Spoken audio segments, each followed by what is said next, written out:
Thank you. Ms. Cattell? My name is Mia Cathell. I am an investigative journalist at the Washington Examiner. I've been closely covering civil unrest in the U.S. since the 2020 racial justice riots. Members of the subcommittee, thank you for the opportunity to be here before you today to testify about this important issue. When the uprisings against ICE erupted on the West Coast in June, we saw uniform signage, tactical gear, and boots-on-the-ground activists deployed to Los Angeles, the epicenter of the unrest, almost instantaneously. These certainly were not spontaneous riots. They were well-coordinated and, in fact, well-funded. What we uncovered was an orchestrated operation, and those at the forefront of the anti-ICE resistance have received ample funding. Chief among them is the Coalition for Humane Immigrant Rights of Los Angeles, or CHIRLA for short. CHIRLA, a 501c3 nonprofit, is part of a sprawling anti-ICE activist network in the Los Angeles area, serving as rapid response to deportation sightings. CHIRLA instructs its followers via Blue Sky to report ICE encounters to the Los Angeles Rapid Response Network, abbreviated LARN. CHIRLA co-founded LARN in late January with the expressed intent to counter the incoming Trump administration's immigration policies. Here's how it works. In response to reports of immigration enforcement called in over its hotline, LARN sends out cells comprised of immigration lawyers, legal observers, and activist organizers in order to mobilize counter efforts against ICE. This rapid response model is replicated elsewhere across the country using crowdsourced surveillance software, some quite sophisticated, or simply social media to track ICE activity in the region and alert activists, as well as illegal immigrants, to nearby ICE agents. CHIRLA has acquired its funding from federal and state sources.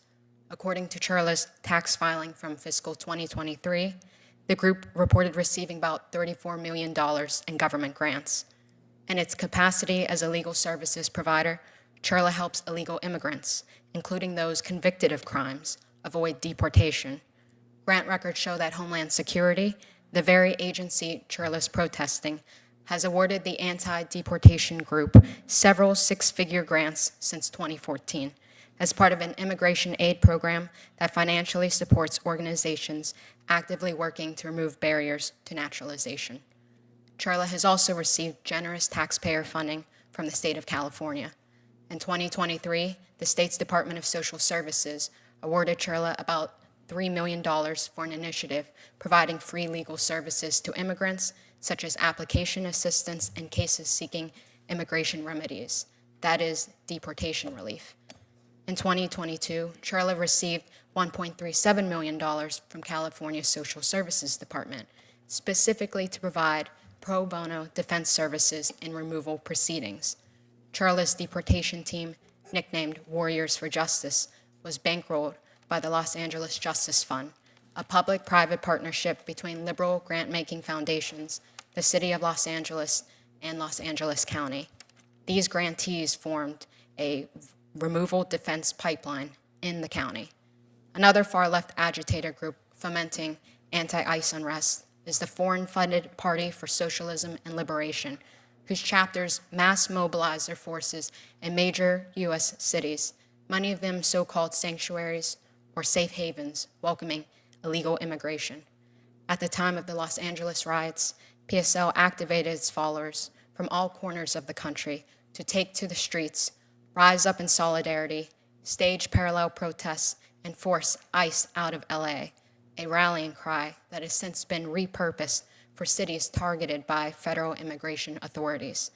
PSL's San Antonio arm explained to local press at the time that the more cities that oppose ICE operations through these pressure campaigns, the more difficult a federal crackdown becomes. PSL chapters, such as the ones operating in Washington, D.C. and Milwaukee, continue to convene ICE-out rallies to stop the raids.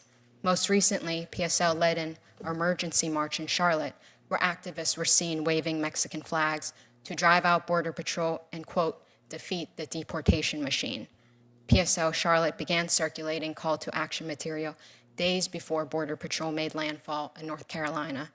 A coalition of local and national organizations sponsored the protests, including 5051, one of the organizers behind the nationwide No Kings movement.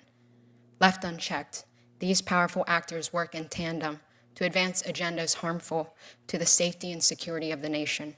Their shared objective is to obstruct the enforcement of U.S. immigration law, legislation that Congress enacted.